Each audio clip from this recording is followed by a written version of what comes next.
Good day, everyone. We are the Group 1, and I am Jans Erica Arguilla Falurina, and this is our my members. I am Ryan Joseph Silva. I am Aliani Green Emaltares. Hi, I'm Yvonne Concepcion. And we will gonna discuss about the strategic alliances in the airline industry. Introduction. Under the auspices of IATA, or the International Air Transport Association, on a global scale, a tradition of cooperation between airlines was built up, and on individual routes, cooperation has commonly included revenue pooling agreements between the carriers operating a route. Each of the alliances contains one of the large American so-called legacy airlines, in particular the fast-growing and cash-rich Middle East Airlines of Emirates and GLAD, based at the developing hubs of Dubai and Abu Dhabi, respectively, have so far avoided joining the alliances and pursue their own individual strategies. These methods involve individual partnerships, arrangements with their other airlines, over which the respective two United Arab Emirates airlines have some degree of control. In the case of Emirates, this has involved some individual cooperation agreements with the airlines, particularly Qantas, while Etihad has taken several minority stakes in airlines, including German carrier Air Berlin. Motivations for alliance formation in the airline sector. British Airways attempted to introduce a degree of empiricism to the analysis of the external driving forces underpinning alliance formation. Scenarios representing possible futures were developed which sought to identify the key driving forces shaping the world economy and in turn the airline industry as their starting point. External drivers, information revolution, economic restructuring, global competition. Information revolution. The CRS, or Computer Reservation System, allow airlines to monitor, manage, and control their capacity through yield management and their clients through frequent flyer program. In the past, the airlines that owned the GDS, or Global Distribution System, undoubtedly favored their own flights. But to a significant extent, trust bias has now been eliminated, at least in Europe and North America, through codes of conduct. The power given to airlines by the GDS system has been replicated by the power given directly to consumers by the internet. A vast amount of information is available to consumers to compare prices, and its growth has allowed airlines to communicate directly with consumers, cutting out the need for intermediaries to be involved. Many airlines, particularly the low-cost carriers, take the majority of their bookings through this distribution channel. Economic restructuring. The Chicago Convention of 1944 established the bilateral system of air service agreements between pairs of national governments, which have since governed international air transport. The international market that developed was characterized by national airlines from each country serving routes. The terms of the bilateral agreements reflected the negotiating power and current aviation policies of the countries involved. The resulting productivity was often low and costs were high. Parallel liberalization in international air services has taken place much more slowly. Notwithstanding the change that has occurred in some markets, even the liberalized structures are restrictive on market entry. Requirements for designated airlines to be owned by nationals of the states involved are common, and airport congestion and slot allocation practices often further impede effective market entry. Evidence is mounting, however, that the removal of bilateral agreements and similar intervention barriers can reduce fares.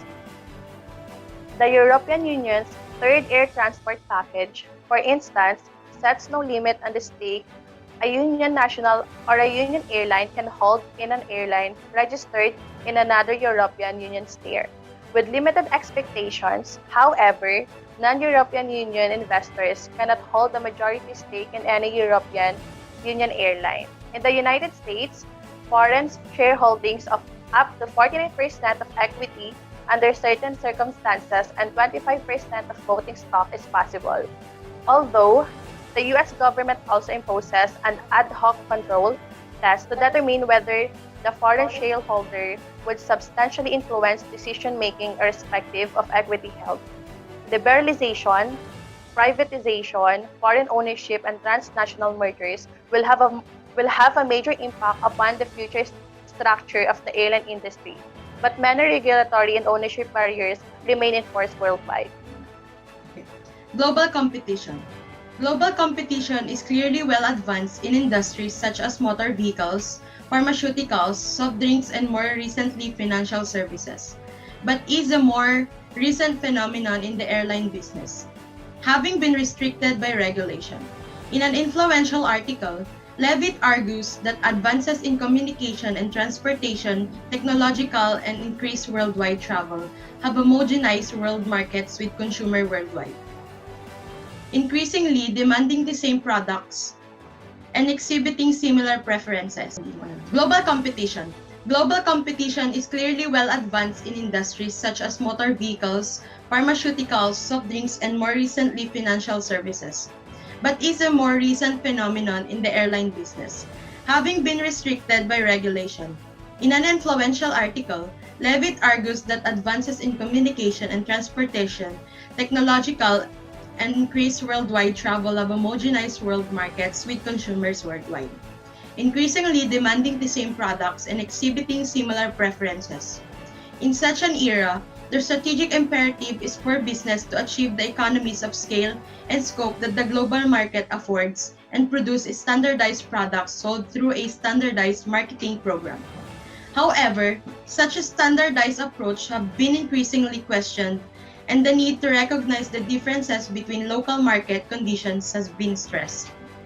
Airlines are seeking to maximize their global reach in the belief that those that they offer of global service will be in the strongest competitive position. The importance of what Ome terms the triad markets of Japan, North America, and Europe is shown in figure shown in Appendix 6. In a global airline context, the triad is modified so as to broaden the Japanese leg of the triad to include the wider Asia-Pacific region, and for the crucial markets to include not only the constituent markets of the triad but also the flows between them. Thus, globalization, and particularly developments in the key market, is an important external driver for alliance formation. Internal drivers: risk sharing, economies of scale, scope and learning, access to assets, resources, and competencies. Share competition. Risk sharing strategic alliances are seen as an attractive mechanism for hedging risk because neither partner bears the full risk and cost of alliance activity. Developing new or existing routes, for instance, become far less risky if the partners operating the routes have firmly entrenched marketing strength in the two markets at either end of the routes. Economies of scale, scope, and learning. Empirical evidence reveals little evidence of economies of scale. However, except for the smallest operators and specific areas such as marketing, the airline industry may lack substantial scale economies. But other economies related to the size and nature of operations exist, which help to explain the growing market concentration and the move toward alliances. Economies of scope occur when the cost of producing two products jointly is less than the cost of producing each one alone. Such economies can be achieved if alliance partners link up their existing network so they can provide connecting services for new markets, and where marketing costs can be shared between alliance partners who may have strong entrenched position in certain markets. Through the long-standing alliance, which lasted for many years, ELM gained access to Northwest's extensive North American route network based on its Minneapolis, Detroit, and Boston hubs. Whilst Northwest could promote a sizable international network based on KLM's services from its Amsterdam hub. A specific resource, skill or competence and adequacy or imbalance can be addressed by collaborating with partners which have a different set of such attributes and can therefore compensate for internal deficiencies. The regulatory framework of bilateral and landing rights and congestion at certain airports means that airlines possessing licenses to operate on a route and slots as congested airports have important and marketable assets that are attractive to alliance partners. Shape competition.